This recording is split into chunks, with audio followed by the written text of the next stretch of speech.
बिस्मिल्लाहिर्रहमानिर्रहीम। कब्र का सफ़र, हिस्सा नंबर 2। मैं उसके सवालों से शर्मिंदा हो रहा था और मेरे ऊपर डर हावी होने लगा था कि न जाने दफन होने के बाद कब्र में मेरे साथ क्या होगा। फिर मुझे जल्दी गुस्ल देने के लिए ले जाया गया। गुस्ल देने वाला जब मेरे जिस्म को छू रहा था तो मुझे बड़ी तकलीफ हो रही थी, क्योंकि उसकी जुबान पर कोई कुरानी आयत, दरूद पाक और कलमा नहीं था। मेरे ऊपर खड़े सब अपनी बातों में मगन थे। कोई मेरी मौत से खौफ नहीं खा रहा था कि उन्हें भी मरना है। किसी की जुबान पर कोई नेक कलमा नहीं था जिससे मेरी रूह को सुकून पहुंचता। मेरी रूह वहां गुनहगार रूहों में शुमार थी, जिसे लोगों की दुआएं ही सुकून पहुंचा सकती थी। थोड़ी ही देर में मुझे गुस्ल भी दिया गया। फिर मुझे चारपाई पे सुलाया गया। अब मेरे चारों तरफ मेरे घर वाले, बीवी, बच्चे, भाई बहनें, रिश्तेदार, दोस्त, अहबाब सब मेरी लाश पर रो रहे थे।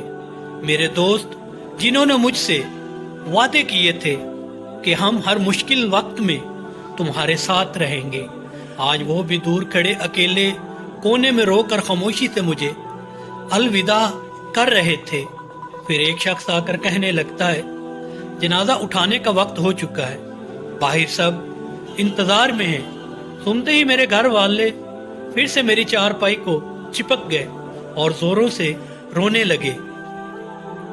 मैं उनके रोने से परेशान हो रहा था। मुझे समझ नहीं आ रहा था ये सब मेरे लिए इतना क्यों रो रहे हैं। क्या मैंने इनको कोई दुख दिया है?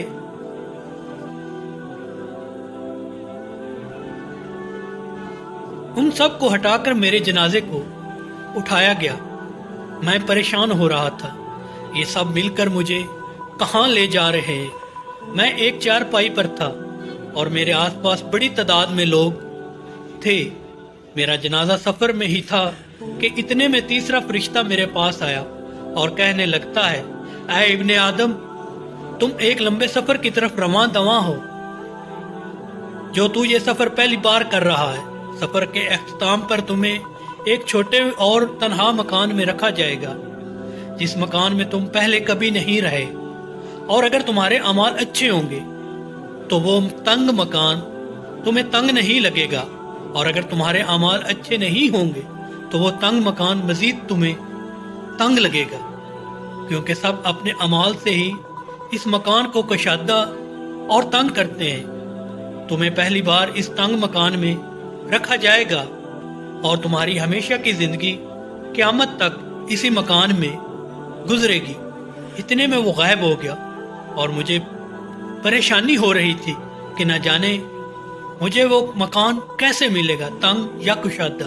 अगर मुझे तंग मकान मिला तो मैं कैसे गुजारा करूंगा क़यामत तक इस तन्हा मकान में। और मेरे जनाजे में पर भी शरीक सभी लोग अपनी दुनियादारी की बातों में लगे हुए थे।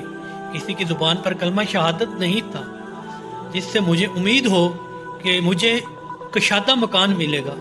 आखिरकार मेरा जनाजा कब्रिस्तान में पहुंचा, जहां पहले से ही मेरे लिए गड्ढे की तरह कब्र खोदी हुई थी, जिसे देखते ही मेरे दिल में खौफ फे खुदा बढ़ने लगा कि न जाने इस तन्हा कब्र में मुझसे क्या होगा।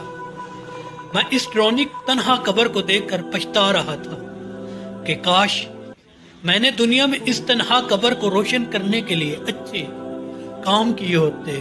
काश मैं आजान सुनने से पहले ही मस्जिद चला गया होता। काश मैं खुद भूखा रहकर गरीबों की मदद करके नेकियां कमाता। काश मुझे यहाँ से एक मौका मिल जाए। खुदा की कसम, मैं सारी जिंदगी खुदा की बंदगी में गुजार दूं, एक एक पल खुदा की इबादत में गुजार दूं। लेकिन उस वक्त मेरे पास काश के अलावा और कुछ कहने को नहीं था। मेरी कब्र को तैयार किया गया, फिर मुझे इसमें उतारने के लिए उठाया गया। मुझे कब्रिस्तान में कब्रों की सारी रूहें نظر آ رہی تھی جو مجھے عجیب نظروں سے دیکھنے لگی تھی۔ میں قبر میں اتر چکا تھا اور میرے اوپر مٹی ڈالنے سے پہلے میرے لیے دعائیں مانگی جا رہی تھی۔ میں خاموشی سے انہیں سن رہا تھا۔ اتنے میں چوتھا فرشتہ میرے پاس آیا اور کہنے لگا، اے ابن آدم، کل تو زمین کے اوپر تھا اور آج تو زمین کے اندر ہے۔ کل جب تو زمین کے اوپر تھا تب تو ہر چیز میں آزاد تھا، چاہے گناہ کرتا یا ثواب کماتا۔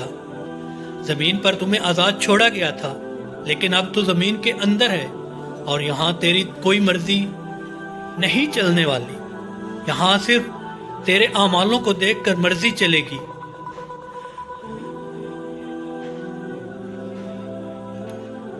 یہ رلا دینے والا منظر ابھی جاری ہے۔